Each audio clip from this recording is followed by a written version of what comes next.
Hello, and welcome to the 37th episode of How Not to Suck. At the Stocks is your host, Dan Hansen. This show is for entertainment purposes only and extremely not safe for work. Now, today's episode is on Netflix. Now, I'm trying something a little bit different this time. So, I'm recording a video that I want to put on YouTube. So, the link to the video is going to be in the podcast description if you're interested. If you're not missing much. It's going to be a half hour of Excel.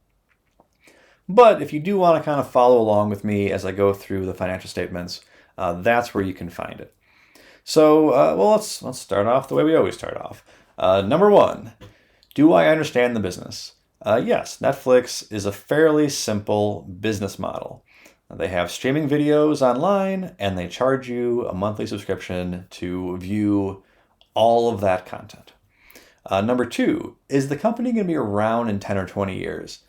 Man, this is the big hang up for me. I used to be really strict about this, and then I started investing in Facebook and Google to where I can't honestly say people are going to search the same way they search today. I can't honestly say people are going to share pictures of their kids and memes the way they do today. So maybe I should practice what I preach. But with Netflix, yeah, I mean, I really can't say they're going to be around in 20 years. And you might say, well, no company can you ever say that. Well, I mean, yeah, there are plenty. You can say Microsoft, Apple. You can say McDonald's, Coca-Cola, Disney, Berkshire Hathaway. There are plenty of companies that you know for a fact are going to be around in 20 years. Netflix, if you told me in 20 years Netflix is like this huge media conglomerate with their own like fucking theme parks and cruise lines, sure, I'd believe that. And if you told me that, like, oh yeah, they got fucking bum rushed and they no longer are in business, I'd believe that too. So I really don't know. So that may stop me from buying the stock, but it's not going to stop me from analyzing it. The show must go on. The third thing is always, does the firm have any competitive advantages? And I'm really strict on these. This isn't just another checkbox on my list. Like I'm really, really stodgy about handing these out. So the four buckets that I use are cost leadership, high switching costs, intangible assets, and network effect. So high switching costs, of course not, right? You can cancel your Netflix subscription and go somewhere else and then jump back to Netflix. There's no switching costs at all. So that one's out. Intangible assets. So this includes things like brands, patents, government monopolies. You might say, well, brand. Netflix is a hugely ubiquitous brand. Hey, you want to Netflix and chill and all that jazz, as the kids would say. Well, I would be careful because brands are the most misunderstood of the competitive advantages. Just because a brand exists and it's easily identifiable and maybe popular doesn't mean it translates into sales. It either has to translate into pricing power or volume. If the brand doesn't affect the income statement, then it doesn't matter. Okay? And so you might say, well, Netflix, it has a much higher price point than the competitors, and it has way more subscribers. So there's your volume, right? So that must be the brand. And I would argue, I think that's the content. I think that's the content is why they're able to charge so much more and have so many more subscribers. The only way we'll know is if there was another streaming service that was up to snuff, up to par with Netflix, and then Netflix could still charge more. But we don't have that yet. So like with Apple and Samsung, they make the same phone essentially, but Apple can charge more. That's an example of the brand actually being worth something. So with Netflix, I don't know if that brand's worth anything. I think it's probably just the content. And the content is not a competitive advantage because anyone can come along and buy content. It is nothing unique to Netflix. And you might say, oh, well, what about Stranger Things or House of Cards, all these shows that are unique to Netflix? Well, yes, but then, Disney has The Mandalorian and, all these different streaming services can have their own unique content. Just having unique content is not a competitive advantage. All right, what else? So network effect. I'm going to say no. So a network effect is where the utility of using the product goes up the more people that use it. And you might say, well, isn't there so much content on Netflix because there's so many subscribers on Netflix. So Netflix is able to subsidize the content cost over a larger number of subscribers. Yes, that's true, but I wouldn't say that's a network effect. I'm actually going to put that in the last bucket, which is cost leadership. Semantics, perhaps, but it's just how I think of it. So yes, I will say Netflix is able to subsidize their content costs over a larger amount of subscribers than their competitors. That is a fact. But what's also a fact is their competitors might just not care. So back in like the 90s and 2000s, ESPN was able to muscle out the competition for all these big sports contracts because of that reason, because they had so many more subscribers. They could win the contracts and then still profit off them. But the problem that Netflix is facing is they're not going to be able to muscle out Amazon and Google and Apple and Disney away from these content contracts. Or I don't think you'd call them a content contract, but you know what I mean. Like whoever, to buy the show or to buy the movie rights, purchasing agreement. I don't know. I obviously don't work in showbiz. In any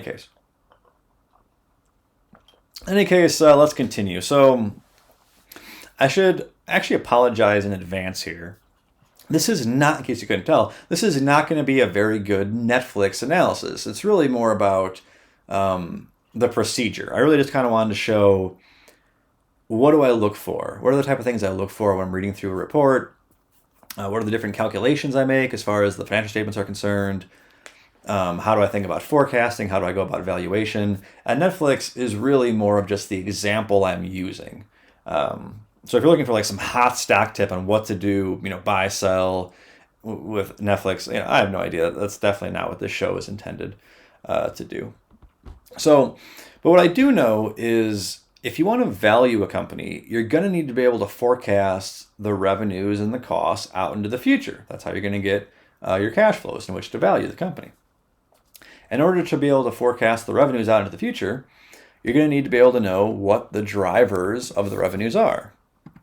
So the drivers of Netflix revenue are their subscribers and how much each subscriber is paying per month. Now, what makes Netflix a little bit tricky is it is in 190 countries.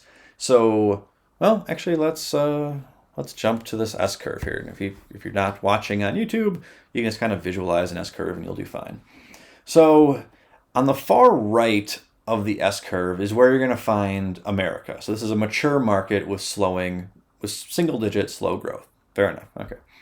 Center right of the S-curve is where you're going to find perhaps many parts of Europe, where you have still ludicrous growth, but the growth is decelerating.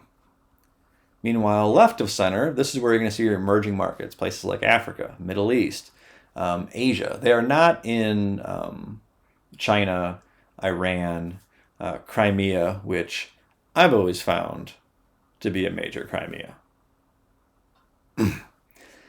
So in these countries, the growth is insane, and it may even be accelerating. Cutting back, so take a look at the Asia Pacific growth. So last year, 64%, the year before that, 57%, the year before that, 60%.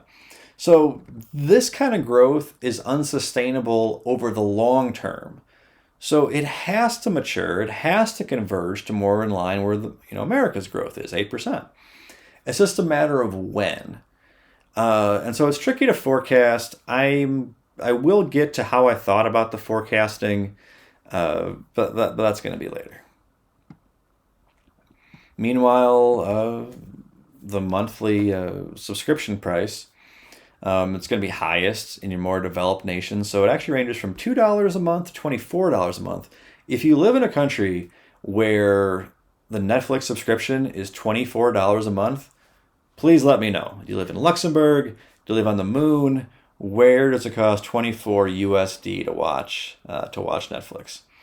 And it's obviously lower in your lower income countries. I believe I referred to them as shithole countries in my previous podcast. I felt kind of bad for calling them a shithole country. I mean, like, it's a term, but it's also kind of a shithole. I mean, I guess they are, but it's more sad than anything. Anyway, where was I?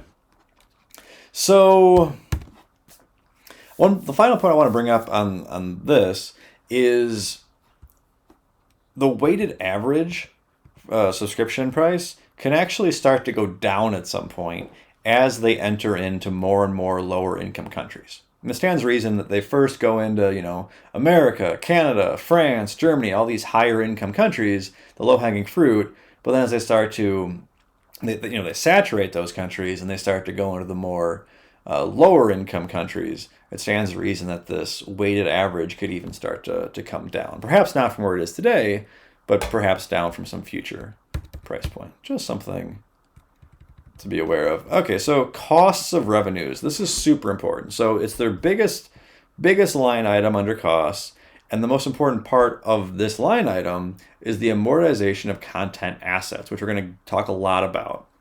I also just want to mention this also includes things like payroll, music rights, talent, that's people on the screen, as well as streaming delivery costs, which includes their own CDN, that's a content delivery network that they call Global Connect, the equipment and payroll that goes along with that, as well as what they pay Amazon to use their cloud service, AWS. They do not create their own data centers like Facebook and Google. Instead, their CapEx is in the form of content acquisition. And so this is the first change, calculation, whatever you want to call it, I make to the income statement. And you see here, adjusted cost of revenue. So how do I adjust for these cost revenues? I'm going to scroll down here. Okay, so we start with the cost of revenues. Then we subtract the amortization of content assets. We add payments for content assets, subtract depreciation, amortization of plants, property, and equipment, and then add back purchases of property and equipment. This is a concept I got from Warren Buffett's 1987 shareholder letter, I believe. He refers to it as owner's earnings. And so the idea is that accrual accounting is going to lag actual cash expenditures. So when a company is spending a shitload of money on CapEx all of a sudden, it's not going to show up on the income statement right away. It's not going to fall to the bottom line right away. It's going to take time. I mean, think about it. When you depreciate an asset over many years, it's going to take time for that to fall to the bottom line. Let's go to the cash flow statement here. And so you can see where I got these numbers from. So additions to content assets, change in liabilities, I add those together. I get payments for content assets. You also have the amortization of content assets. So the amortization part, that's what shows up on the income statement. Okay. At least as far as it's one of the components to the cost of revenues line item that does show up on the income statement. And but I adjust it to so I want what they actually paid for the content, not just what they amortized for the content. And the other part about depreciation, they have so little PP&E that's really just more of an afterthought. For a company like Facebook or Google, their PP&E capital X are insane because of these data centers. These are these huge numbers, which again are not falling to the bottom line. So it's kind of inflating their income. But in any case, so that's the first calculation I make. So you have the adjusted cost of revenues, and then look that it really makes a huge difference. So here you have the reported net income. So 2.7 billion last year, 1.9 billion the year before that, 1.2 the year before that. But when you look at, and when you account for how much they spend on content, you'll see last year was the first time they actually made money, according to my calculations. Before then, they'd always lost billions of dollars. And the only reason they made money this last year is because, well, let's go back to the cash flow statement, is because their payments for content assets was down. So if you look at this line item here, in 2016 it was at 7 billion, 2017 it was at 9 billion, 12 billion, 14 and a half, and then 12 and a half. Well, why did it suddenly go down in 2020? Because of COVID. If it wasn't for COVID, that number would be much, much higher. In fact, let's keep looking in my spreadsheet here. So I have this.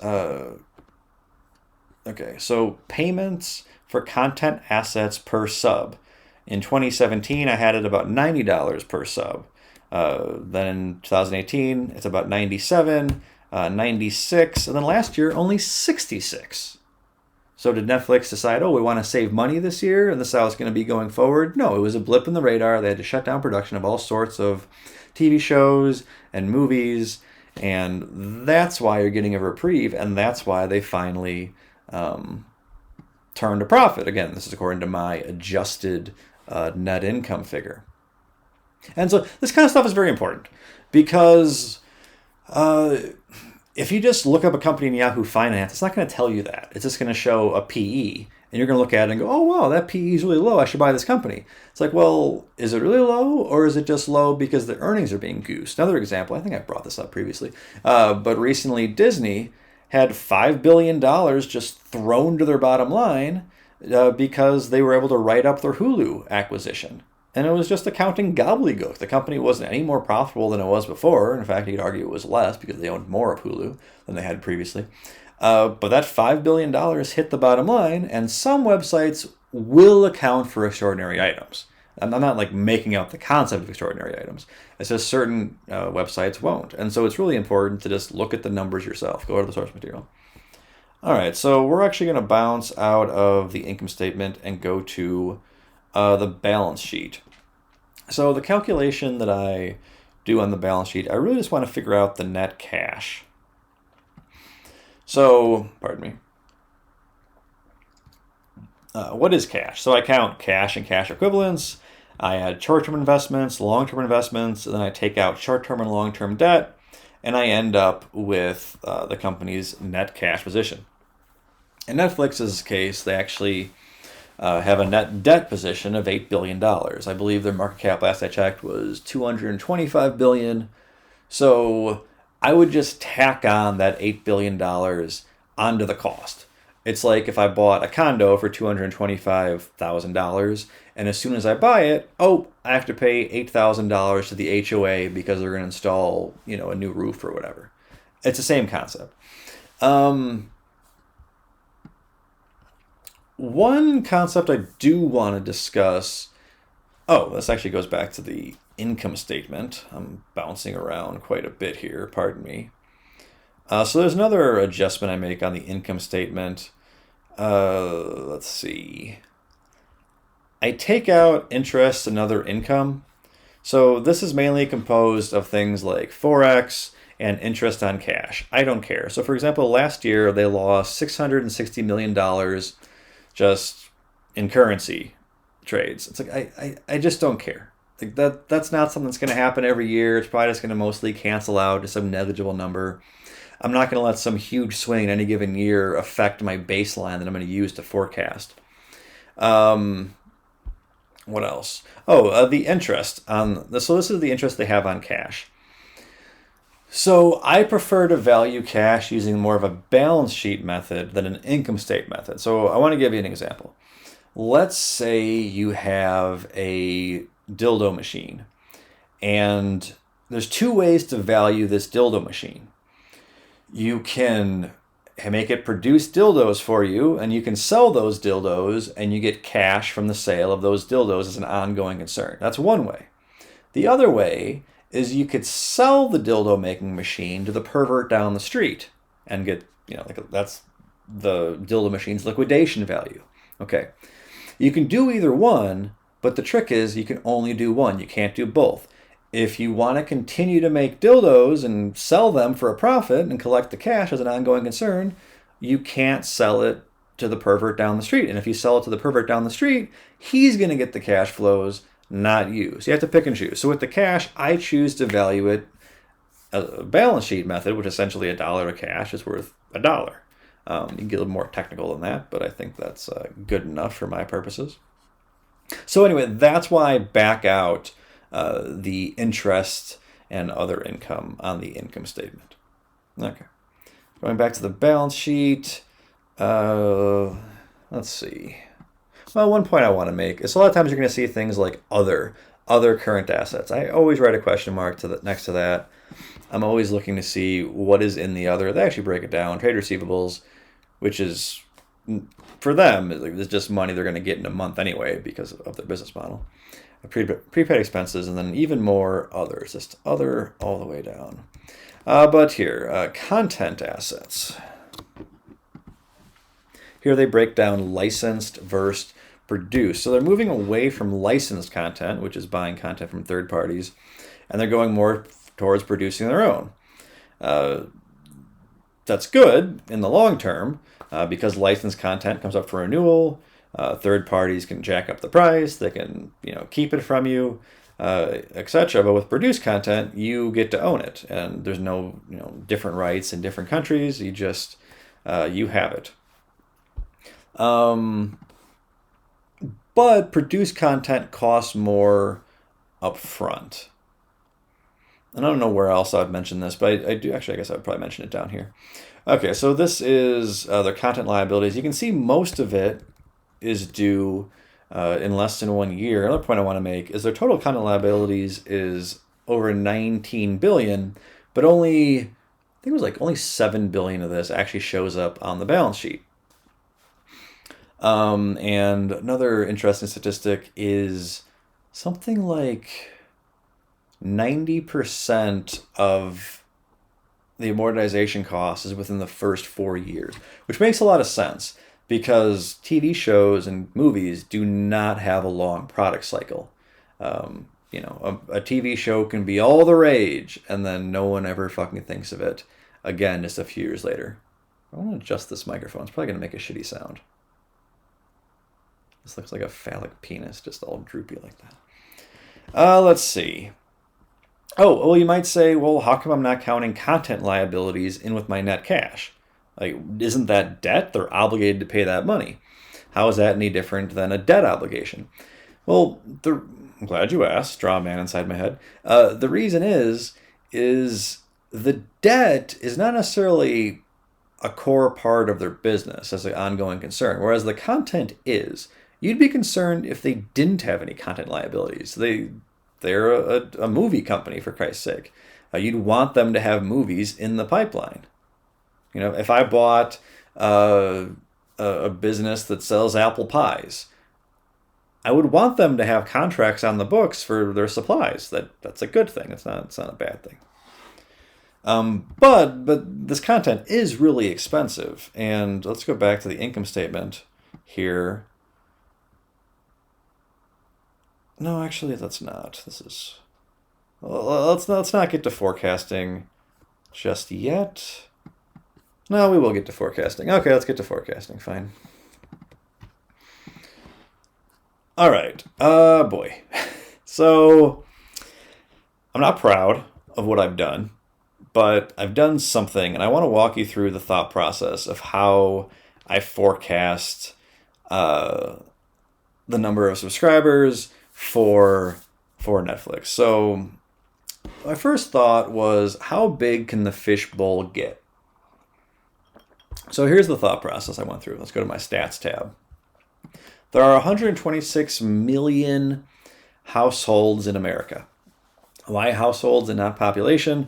Well, because by virtue of the way the product works, you typically just share it with people in your household. There's going to be 146 expected household in America by 2030, and I like to just link to where I got that from.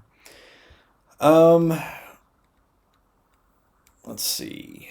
Right now, there's only about 110 households with the internet in America, I think, which is about 87% of all the households. In 10 years, that number is essentially going to be 100% as far as I'm concerned. They currently have 66.5 million subscribers. So their penetration in America is about 60%. Okay? But where is it going? Well, I tried to key off cable TV. So there's 100 million households. In 2013, there was 100 million households in America with cable TV out of 123 million households total. So cable had an 81% penetration rate. Okay, well, what if we give that 81 penetration rate to Netflix? Which I don't think is too crazy. If people would spend $100 a month for cable, why wouldn't they pay $100 a month for streaming, and then Netflix would just be a component of that?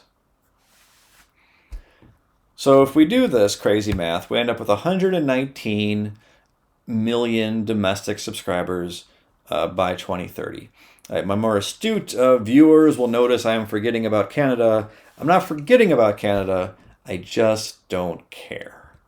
Moving on. Continuing to key off the TV subscribers thing. There were 1 billion of them in the world in 2018. So I decided to back out the American number of 119, back out the China number, and I get a $714 million total addressable market. I'm being last and loose with the times here. I get it. I mean, I told you I wasn't proud of what I'm doing here. I'm just trying to get some anchor on reality. So you add those together, 119 in America, 714 internationally. You end up with about 830 total subscribers in 10 years. That comes out to about a 17% growth rate from where you are today.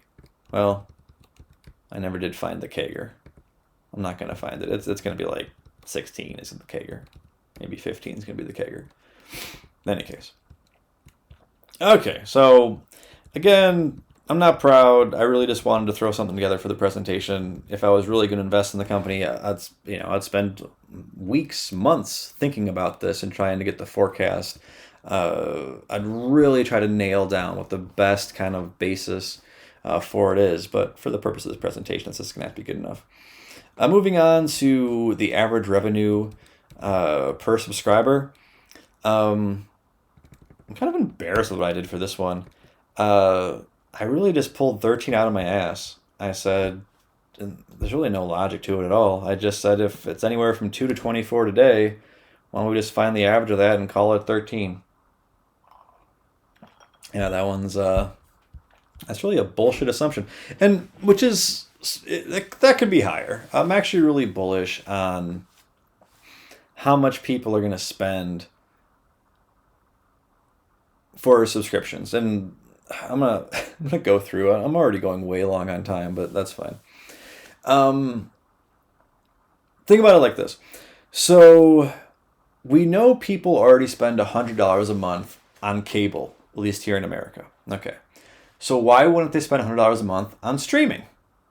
And I don't just mean like Netflix, but just like, for an aggregate, Amazon Prime, Disney Plus, etc. Okay. So we know a streaming bundle is going to be worth at least $100 by virtue of the fact Americans spend $100 on cable. Fine, okay. But streaming doesn't have commercials. And I think not having commercials is a ridiculously valuable proposition. And I want to walk you through the math. Okay, so the average hour of content on cable television has about 40 minutes of actual content and 20 minutes of commercials. Okay. I just looked this up. The average American, ages 18 and over, watches 4 hours of television every day. Okay? 4 hours every day. You times that by 30 days, that's 120 hours a month watching television. Okay? A third of that is commercials. That comes out to 40 hours of commercials every day. Now, let's say you value your time. What's a good proxy for how the average American values his time? I'm just going to use minimum wage. It's probably higher than that because only drug addicts get minimum wage, but we're going to use minimum wage. Okay, that means that's a $300 value to you. Sometimes in the 40 hours by the $7.50 per hour that you value your time. Now you might say, Dan, this is a bunch of bullshit. I don't actually sit there watching every commercial. I change the channel, I get up to take a shit, etc. So here, I'm gonna cut it in half. Okay, that's $150 a month to save commercials. But except here's the kicker. Each household isn't just you. Each household is about 2.5 people. So we're back up to saving you $375 worth of your household's time on top of the $100 you already spend on cable. That's a $475 value. Now let's be serious. Do I think people are going to spend nearly $500 a month on TV? No. But we know from economics that when incredible value is made from a trade, both sides get some portion of that value. So what I'm with the commercial thing, I'm saying that $375 worth of value is no longer going to the advertisers. Instead, it's getting split up between you, the consumer, and Netflix, the company, or the streaming services, more correctly. So that's why I'm so bullish. So even if consumers get the vast majority of that value, the companies are still going to capture something. And so I'm extremely bullish on the subscription prices going forward. It's not really being represented with my $13 a month estimate. It's only a 2% growth rate. But well, that's the shit forecast I've put together. That's the shit forecast we're going to go with. Next up is cost of revenues. This is why I wouldn't touch this company with a fucking 10-foot pole. So their adjusted cost of revenues as a percent of revenues in 2016 was 95%, then 93, 92, 89. Last year it was down to 70 for the reasons we discussed earlier. I'm saying, fuck it. I'm going to say their adjusted cost of revenues goes down to 50%. Okay, which is super, super nice of me. I'm being a nice guy. I think you can hear me getting drunk over the course of this half-hour podcast. It's just one glass of whiskey. I'm just a lightweight. But the thing is, so if we live in a world where Netflix has $125 billion in revenue, and this number is just derived from timesing the 833 million subscribers times the $13 a month. If we live in a world where Netflix has that many subscribers, is it really crazy they're going to spend $65 billion a year on content? I think Disney spent about $25 billion a year not that long ago. So they'd be spending a shitload. But if they're going to be this huge streaming giant that everyone thinks they're going to be, they're going to have to pay the Pied Piper. They're going to have something on.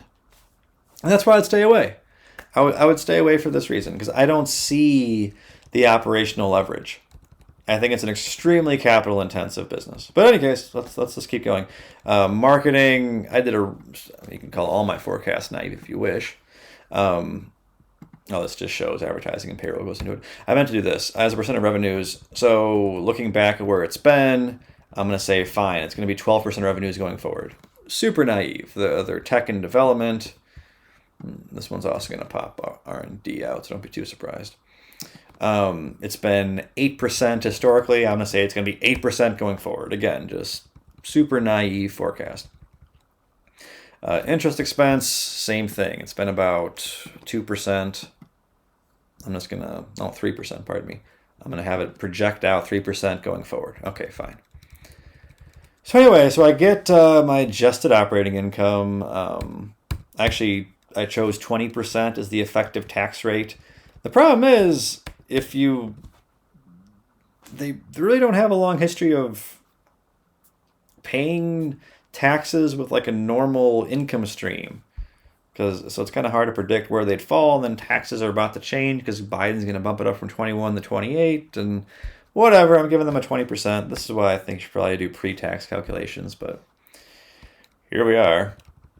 Anyway, so you get my adjusted net income, and this spits out into the future. And you end up with an 18% margin, which this is for a company that's never been profitable.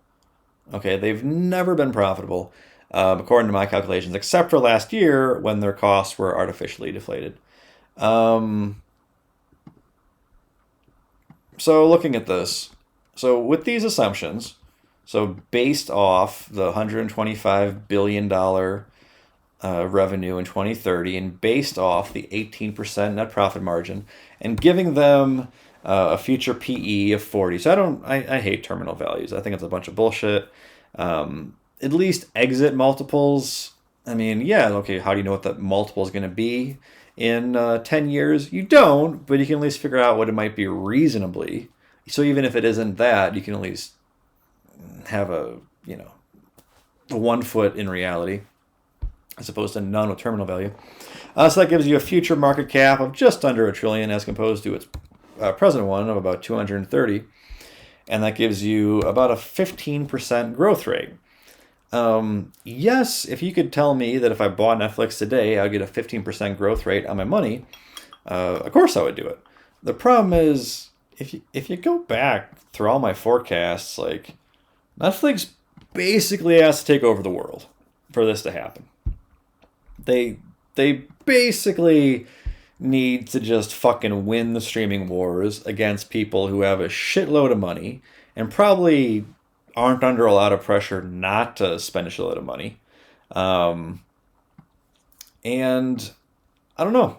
I think it's priced to perfection. But I also am willing to admit that my analysis is subpar and I should not trust any conclusion that I draw from it. If I wasn't going to do this video, I would have never put this much into my model. I would have stopped as soon as I saw what they're paying for content. As soon as I saw that they were paid $14.5 billion in 2019 off revenues of $20 billion, I'd have said, I'm getting the fuck out of here. It's an extremely capital. I think people just get in their heads, oh, it's a tech company, it has to be capital light. Facebook, Google, and Netflix, well, and of course Amazon and Apple, these are extremely capital intensive businesses. Maybe not Apple so much. I shouldn't throw them in there. I'm sorry, Apple. It's been a bad breakup. But in any case, well, that's been my half-assed analysis of Netflix. Thank you very much for watching. I hope you learned something. Feel free to leave comments below. I'm always looking for ways to get better. Tell me what you liked. Tell me what sucked. Yada, yada, yada. I'd appreciate it. Okay, bye-bye.